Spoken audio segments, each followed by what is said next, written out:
kita langsung aja ke komik berikut ini. Kalau katanya tertawa adalah obat yang paling mujarab, mudah-mudahan komik kali ini adalah seorang dokter bisa menyembuhkan menyembuhkan kita semua dengan jok-joknya. Kita sambut aja Fauzi. Nama saya Fauzi, saya berasal dari Medan, saya bekerja sebagai seorang dokter. Menurut saya stand up comedy itu penting karena bisa membantu saya menangani masalah-masalah pasien yang tidak hanya bermasalah dari segi fisik, tapi juga bermasalah dari segi psikis. Kok di jantungnya nggak ada nih? Ya iyalah Pak, itu pinggang. Walah, diperiksa kok tidur. Saya tahu. Saya juga sebenarnya nggak mau pakai baju ini kalau nggak di rumah sakit. Karena saya tahu sebagian orang malah menganggap saya tukang cukur daripada dokter. Satu hal yang pasti, saya senang bener bisa ada di panggung ini. Asli. Saya nggak perlu takut tiba-tiba dari belakang keluar Olga atau Sule nimbukin saya pakai properti. Saya nggak takut, serius. Saya dokter. Saya paling nggak suka kalau ada orang yang nanya sama saya, kalau dokter Indonesia itu kenapa sih susah bener mendiagnosa penyakit? Kan udah ada stetoskop. Terus apa gunanya stetoskop itu? Ya saya bilang, Anda pikir stetoskop itu kalau ditempelin ke dada Anda, terus bunyi gitu? Sakit jantung. Kalau ditempel ke paru-paru, terus dia bunyi. Senin, Kemis. Atau maaf kalau ditempel ke belakang, terus dia bunyi gitu, kanker. Tahu kanker nggak? Kantong kering. Orang tua saya selalu bilang sama saya, Ji, kamu nggak perlu galau-galau, jomblo. Nggak perlu galau-galau. Ngapain kamu buat status di Facebook? Sedih, jomblo. Lu kuliah aja yang bener. Kalau lu udah jadi dokter, itu perempuan ngantri dari depan sampai ke belakang. Bener. Begitu saya tamat, ngantri depan ke belakang. Laki semuanya.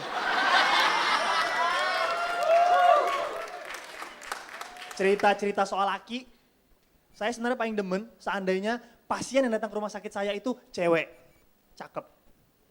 Tapi gue gue Jakarta. Saya nggak boleh diskriminasi dong. Kalau datang pasien cowok, saya harus terima dong. Datang juga pasien cowok. Tapi kadang-kadang sebel kalau yang datang itu amfibi. Dia mampu hidup di dua alam. Kadang-kadang dia bekerja sebagai lelaki, dia tidur sebagai perempuan. Nah, yang paling menarik kalau amfibi ini datang ke klinik, terus lihat dokternya, nggak cakep, enggak, dokternya lumayan. Terus mereka langsung, bus, nggak disuruh buka baju duluan. Yang sakit apa? Tolong periksa saya dok, dada saya sakit. Iya saya tahu dada bapak sakit, tolong dipakai dulu celananya pak, Yang terakhir mungkin buat Mas Indro, saya nggak bohong. Saya punya obat untuk numbuhin rambut. Serius. Tapi saya simpan buat minggu depan seandainya saya tidak tereliminasi. Fauzi, terima kasih.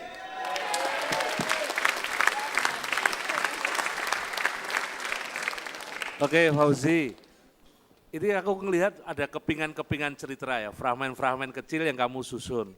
Cuma yang aku menjadi merasa perlu untuk menyayangkan, bagaimana kepingan-kepingan tadi tersusun dalam editing yang sangat kasar.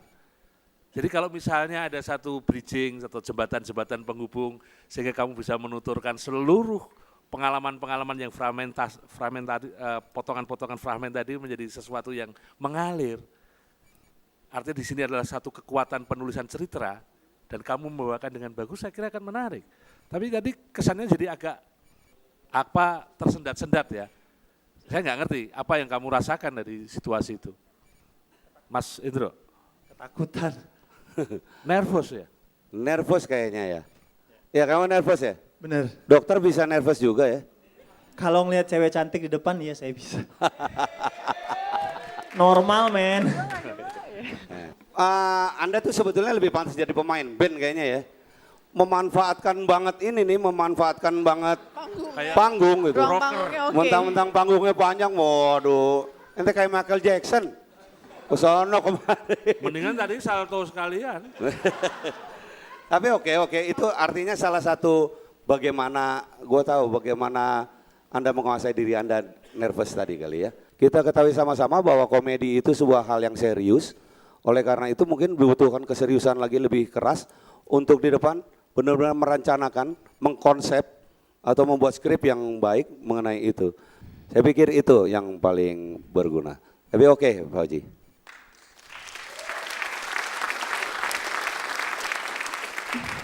Pak Dokter, kayaknya kalau saya lihat kamu terlalu percaya diri deh. Penguasaan panggungnya oke, cuman kelihatannya saking percaya dirinya akan pasti lucu, akhirnya jadi nggak lucu gitu. Soalnya aku sendiri bingung, ini mungkin aku sebagai orang awam melihatnya seperti itu ya, mungkin hanya menambahkan masukan aja. Tapi sisanya sudah oke cara bicaranya, gesturnya baik, itu aja sih. Makasih. Oke, Dokter Fauzi. Tapi tadi saya juga di pinggir ngelihat Fauzi ini dari kiri ke kanan emang kayak pemain band. Saya kira nanti dia bakal terjun begitu. Atau melompati lingkaran api tiba-tiba bagaimana kan nggak tahu juga. Cuman keren tadi, penampilan juga keren. Pendapat-pendapat juri mungkin bisa dimasukin. Ya udah, terima kasih Fauzi. Bagus sekali usahanya.